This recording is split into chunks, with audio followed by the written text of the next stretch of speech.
শোনো নালু, কাল বিদেশ থেকে আমার ছেলে সুমন আসছে। তোমরা কালকে ঢাকা গিয়ে তাকে রিসিভ করে নিয়ে আসবে। আপনার কোনো টেনশন করতে হবে না চৌধুরী সাহেব, আমরা সব ব্যবস্থা করে ফেলবো। আমি মনে মনে সিদ্ধান্ত নিয়েছি, আমার ছেলে সুমন চৌধুরী আসলেই আমি তাকে গ্রামে পাঠিয়ে দিব। আমার প্রজেক্টের সমস্ত দেখাশোনার বার আমি তার হাতে তুলে দেব। ছোট সাহেবকে একা গ্রামে পাঠানো ঠিক হবে না চৌধুরী সাহেব। সুমন একা যাবে কেন? তুমি, আফজল, সে আসা মাত্রই তার সাথে সঙ্গ দিবে। সুমনকে দায়িত্ব দিলে আপনার কোনো চিন্তা করতে হবে না চৌধুরী সাহেব। ঠিক আছে চৌধুরী সাহেব, সুমন আসা মাত্রই আমরা তার সাথে সঙ্গ দেব। সেই জন্যই তো আমি সুমনকে দেশে আনতে বাধ্য হলাম। ওই তালুকদারকে আমার দেখার আছে। তাহলে চৌধুরী সাহেব এখন আমরা উঠি। হ্যাঁ, আসসালামু আলাইকুম। ওয়ালাইকুম আসসালাম। বশির, কোন চৌধুরী সাহেব? ড্রাইভারকে গাড়ি রেডি করতে বলো, আমি একটু বাইরে বের হব। গাড়ি রেডি আছে চৌধুরী সাহেব।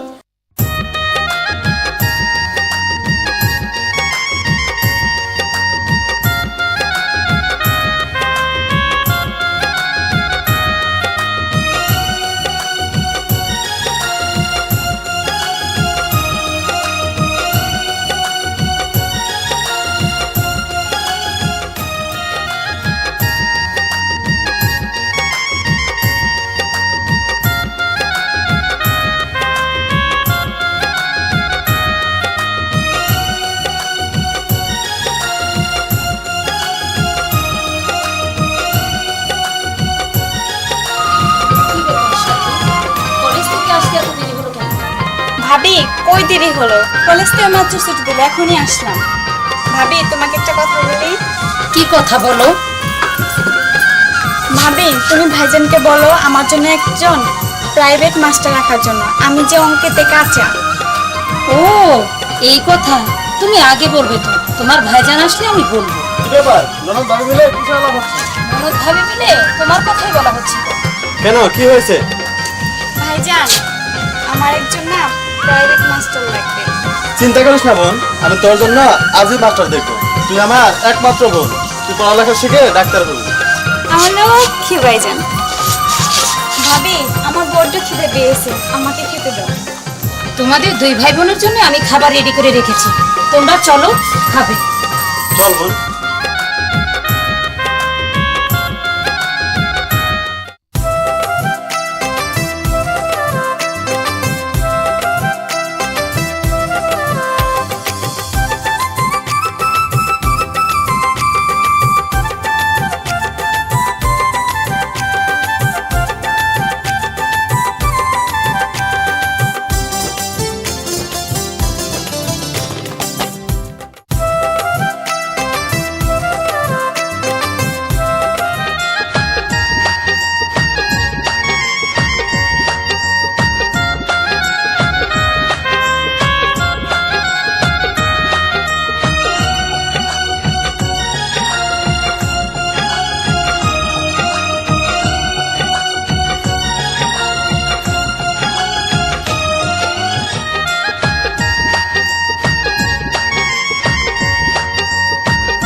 কি কও ফয়জা ভাই, তুমি এত অভদ্র হয়ে গেছো। ও বর্দার কি করলাম ফয়জা ভাই? আমি একটা হাজি মানুষ, আমাকে তো একটা সালামও দিলে না। কি সালাম দে ফয়জা ভাই?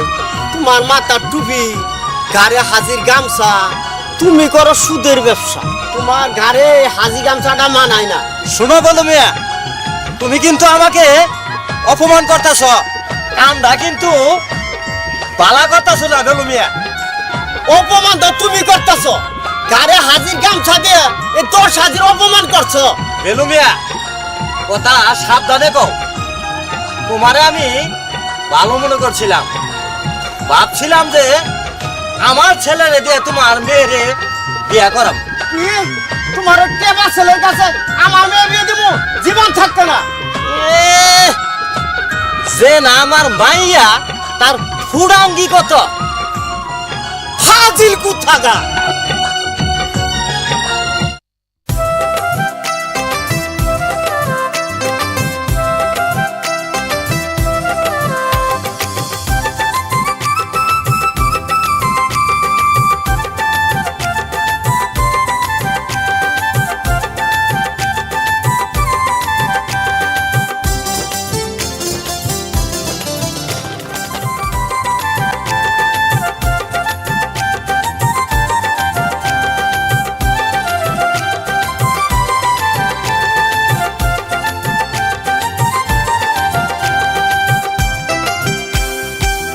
বাহ, কি সুন্দর রূপ, কি সুন্দর মাথার কেশ, কি সুন্দর মুখের হাসি, সত্যি পাগল করা রূপ। কিন্তু এত সুন্দর মালা কার জন্য গাঁথি? দেখি চা মেয়েটার কাছে।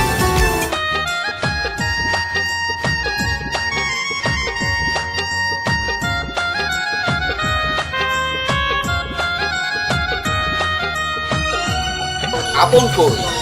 আপন বাড়ি ফিরে নাই। আপনের একটা চাকরি হলে আমি একটু রেহাই পেতাম। আব্বাস চাচা, আপনার ছেলে আপন কই? আপন তো এখনো বাড়ি ফিরে না। কালকে সুলতান আসবে, আপনি আপনকে নিয়ে তালুকদার বাড়ি যাবেন। কেন? সেটা আমি বলতে পারবো না, কাল গেলে বুঝতে পারবে। এখন আমি যাই।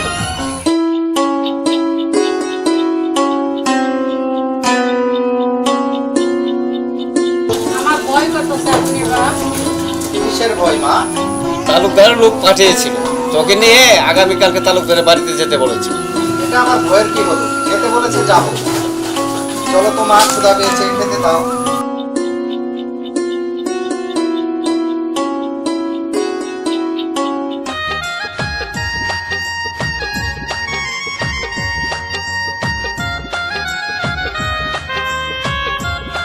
সালাম, চলন বিলের মাঝখানে আব্দুল জব্বারের 5 কাঠা জমি বিক্রি হবে। কাল তুমি জমিটা গিয়ে দেখে আসবে। জমি আমি দেখেছি আব্বাজান, আপনি দাম দর ঠিক করে রেজিস্ট্রির ব্যবস্থা করেন। এই নিন আপা, যান আপনাদের চা।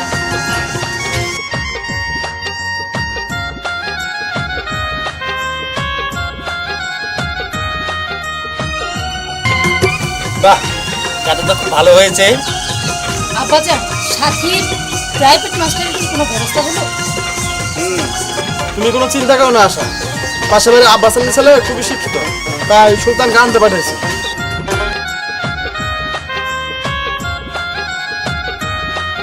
আসসালামু আলাইকুম তালুকদার সাহেব। ওয়ালাইকুম আসসালাম।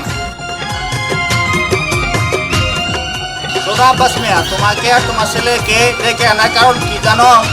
তা খুলে বলেন তালুকদার সাহেব। আমার মেয়ের জন্য তোমার ছেলেকে প্রাইভেট মাস্টার হিসেবে রাখতে চাই। তুমি কি বলো? বেতনের জন্য চিন্তা করেন না, বেতন পুষিয়ে দিব। আমার কোনো আপত্তি নাই তালুকদার সাহেব। তাহলে তোমার কি কোনো আপত্তি আছে? না তালুকদার সাহেব, আমার কোনো আপত্তি নেই। তাহলে কাল বিকাল 4টা থেকে আমরা এখন যাই তালুকদার সাহেব। আসসালামু আলাইকুম। ওয়ালাইকুম আসসালাম।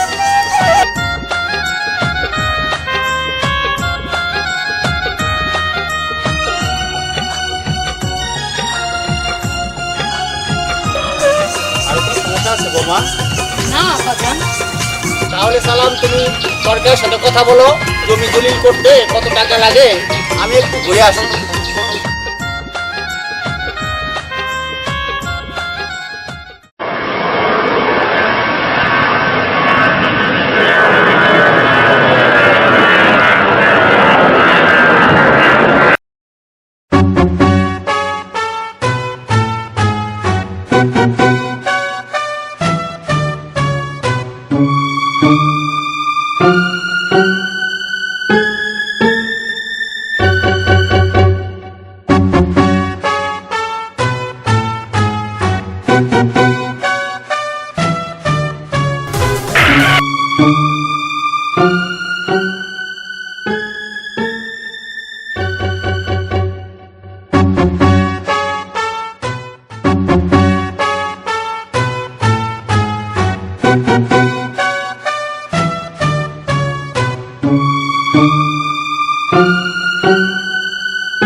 আরে বসির কাকা যে, কেমন আছেন কাকা?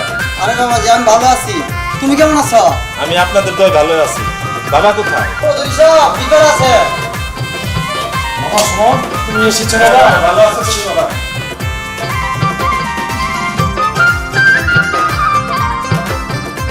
তোমার আসতে অসুবিধা হয়নি তো বাবা? না বাবা, আমার কোনো সমস্যা নেই, কিন্তু বাবা তোমার মুখটা শুকনা শুকনা লাগছে কেন? সে কথা পরে হবে, আগে ভিতরে চলো। বেলা তো অনেক হয়ে গেল, দোকানে যাইতে হবো। কাজলে কাজলে, আর একটু পান নিয়ে আয় তো।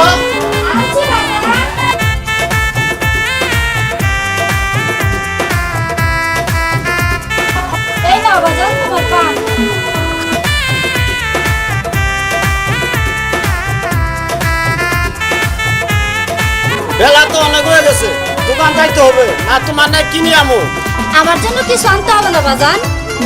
ও ভালো কথা বাজান, তোমার ওষুধ শেষ, ওষুধ নিয়ে এসো। ওষুধ আনতে হবে না মা, আমার ওষুধ ভালো হয়ে গেছে। ডাক্তারে না কইছে 3 মাস ওষুধ খাইতে হবে। ডাক্তারের কথা অমান্য করন যাব না। তুমি তোমার দাদির মতো নিয়েছো, তোমার দাদিও কেউ কিছু কইলে ওটাই বিশ্বাস করো। তোমার একটা কিছু হয়ে গেলে আমি যে একা হয়ে যাব বাজান, তুমি কেন বোঝো না? ঠিক আছে মা, আমি দোকানের থেকে ফিরে আসার সময় আমি ওষুধ নিয়ে আমো। আমি এখন দোকানে যাই মা, দুপুরে খাওয়ান নিয়ে যাইবা না বাজান? আমি হোটেলে খাই নেবো।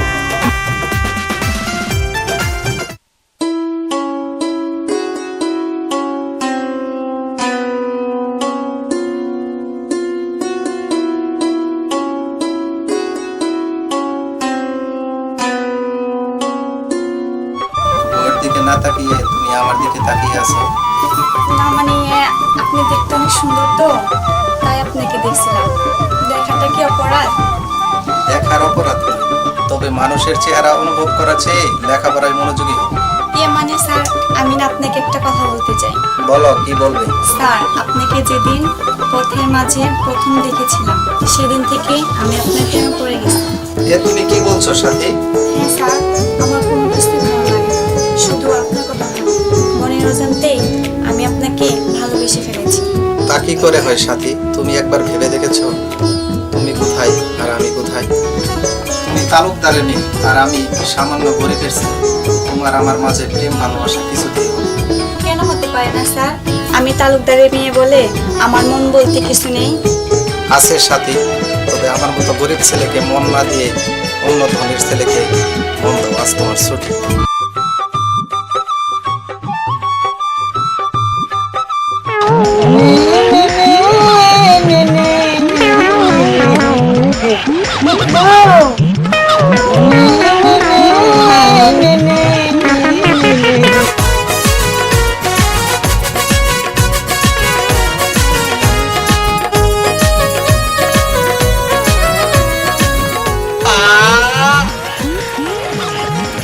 আব্বা,